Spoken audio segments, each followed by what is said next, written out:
بسم الله الرحمن الرحيم ليكن يومك للشعب ودادا ليكن حبك بسم الله الرحمن الرحيم. Assalamualaikum warahmatullahi wabarakatuh. Syukur alhamdulillah kita bisa berjumpa lagi di channel ini. Salawat dan salam kita sanjungkan kepada junjungan kita Nabi besar Muhammad sallallahu alaihi wasallam. Allahumma salli ala Muhammad wa ala ali sayyidina Muhammad. Saya awali dengan doa dan harapan semoga saudaraku setiap penonton channel ini selalu diberikan kesehatan, dilapangkan rezekinya, diampuni dosa-dosanya, dan dipanjangkan umurnya. Amin ya rabbal alamin. Saudaraku yang dirahmati Allah, sedekah yang tidak dilakukan sesuai dengan etika dan syariat maka tidak akan diterima, dan apa yang sudah dilakukan justru menjadi sia-sia. Ada beberapa golongan orang atau beberapa ahli sedekah yang tidak diterima pahalanya oleh Allah Subhanahu wa Ta'ala. Kenapa demikian? Berikut 5 ahli sedekah yang tidak diterima pahalanya. Yang pertama, sedekahnya orang kafir. Allah Subhanahu wa Ta'ala tidak akan menerima amalan sedekah tersebut dan tidak memberikan pahala kepada orang yang kafir.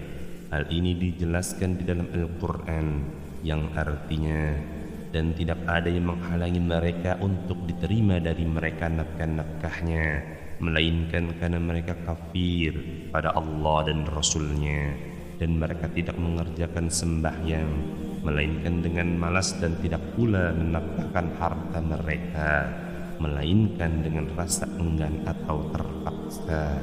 Al-Quran Surat At-Taubah ayat 54. Yang kedua, sedekah orang yang pamer atau riya.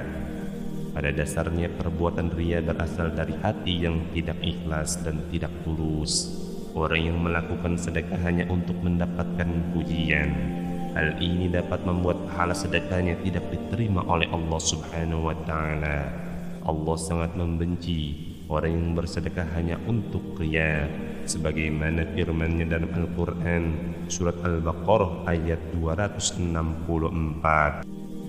Hai orang-orang yang beriman, janganlah kamu menghilangkan pahala sedekahmu dengan menyebut-nyebutnya dan menyakiti perasaan si penerima, seperti orang yang menafkahkan hartanya karena riya atau pamer kepada manusia, dan dia tidak beriman kepada Allah dan hari kemudian.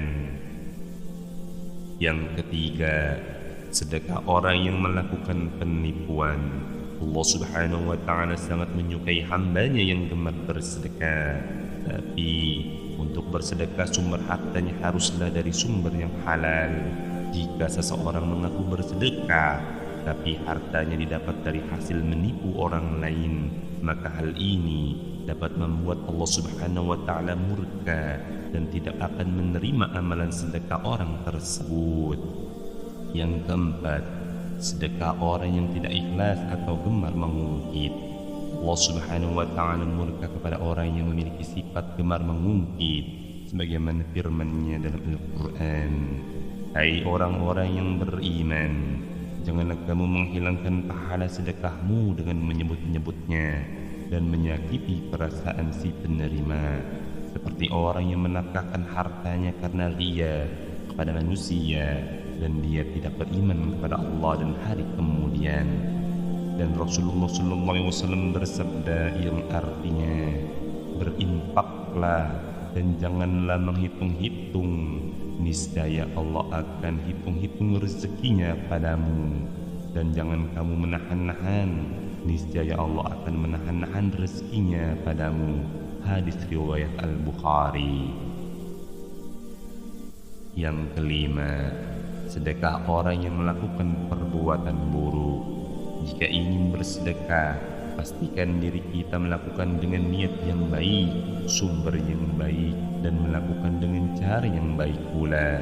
Sebagaimana Allah berfirman dalam Al-Quran surat Al-Baqarah ayat 267, hai orang-orang yang beriman, nafkahkanlah di jalan Allah sebagian dari hasil usahamu yang baik-baik dan sebagian dari apa yang kami keluarkan dari bumi untuk kamu. Dan janganlah kamu memilih yang buruk-buruk lalu kamu menafkahkan daripadanya, padahal kamu sendiri tidak mau mengambilnya, melainkan dengan memincingkan mata terhadapnya. Dan ketahuilah bahwa Allah Maha Kaya lagi Maha Terpuji. Wallahu a'lam bishawab. Subhanakallahumma wa bihamdika asyhadu an la ilaha illa anta astaghfiruka wa atubu ilaik. Wassalamu alaikum warahmatullahi wabarakatuh.